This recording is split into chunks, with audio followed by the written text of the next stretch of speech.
Dr. Yusuf Tanko, the national coordinator of the obident movement, released a statement early hours of today. Remember that 2 years ago, we have the most celebrated election ever in Nigeria after the June 12th election that was annoyed.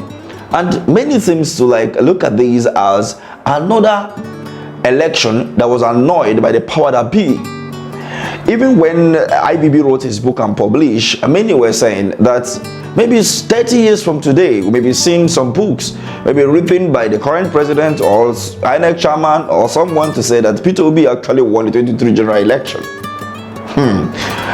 Anyway, the national coordinator of the obedient movement, Dr. Yusuf Tanko, said that today, the 25th of February 2025, makes a definite moment in the journey of the obedient movement, as we proudly unveil our logo, a symbol that embodies the very essence of who we are and the value we stand for.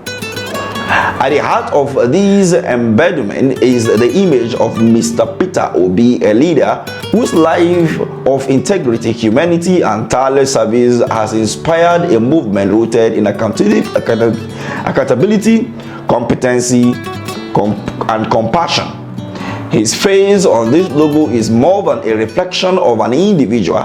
It represents the collective hope of millions who believe that governance should serve the people, not the privileged few. I think I'll drop the whole of it's a very long this thing, which I wouldn't want to bore you with. But if you take a look at that on his Twitter handle, you will see, like I'm displaying on your screen right now, that he has made a lot of point and talking about the unveiling of the symbol, which reaffirmed that the obedient movement is not just about one man, it is about all of us who refuse to accept the status quo. It is about a new generation rising to demand better, work harder, and dream bigger. Well, the obedient movement, which the logo has now been unveiled today with the face of Mr. Peter Obi, the former presidential candidate of the Labour Party during the 2023 general election and the former governor of Anambra State, now metamorphosed into a real political party. 2027 maybe 2 years from now. But the honest truth is this: how prepared is the obedient movement 2027? Remember that Tinubu was not in power but could navigate his way into becoming the president of Nigeria. So what becomes of the opposition now that he is in power?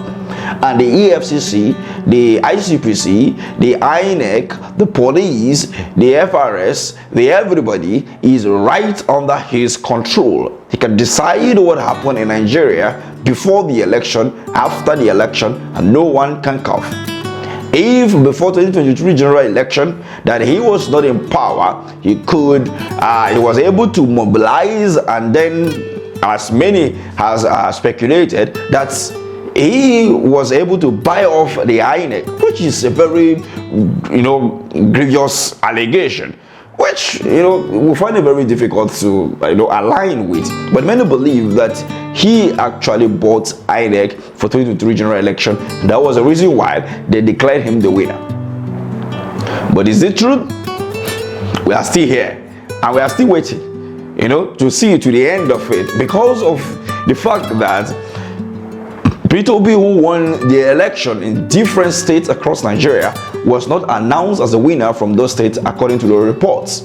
The allegation, which led to the petition drafted and sent to the tribunal, down to the appeal court and to the Supreme Court, of which the judgment was somehow not understandable, judging by the manner at which the judgment was passed, where we see issues of an FCT not becoming a state and now becoming a state and all of that, where all the issues which metamorphose into people now classify and concluding that the INEC were actually bought by the ruling All Progressive Congress. Do you have the same sentiment or belief that the INEC was bought by the APC or the president, Bola Ahmed Tinubu? What will now become the fate of Nigeria in 2027? As I always said, in my own personal opinion, it will be better for Nigerians to be well equipped and define exactly what they want before 2026 and 2027, which will become the election.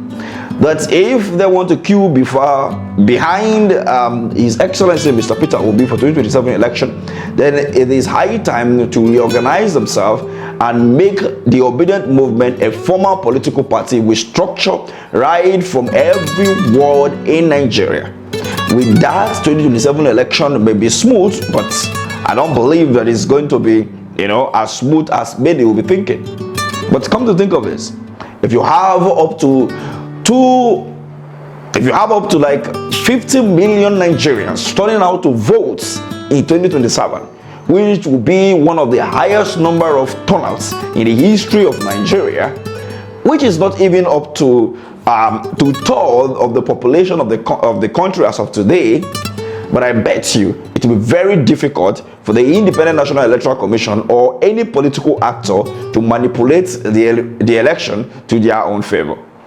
So in conclusion here is that I would advise the Obident movement, including myself and every well-meaning Nigeria that is not at peace with the current policy and behavior of this current administration, to look deeper and see how they can mobilize themselves, engage Nigerians, engage the youth, engage the old people, right from the village, from every nook and cranny of this country, to make sure that 2027 we get across to the other side.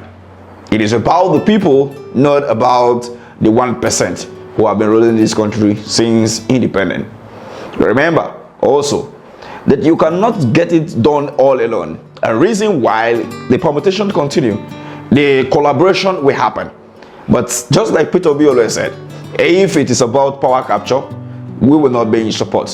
When Nigerians queue behind Peter Obi, like I said earlier, and demand that it is not about the coalition with other thieves from other political parties and other people that have been looking for opportunity to steal from the Commonwealth, but it is about the people, and we the people are ready to demand for our rights and demand that the right thing is done and stand to defend the votes.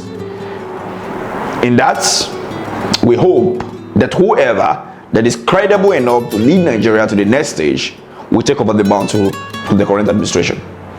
Let's have this conversation in the comment section. Thank you for watching.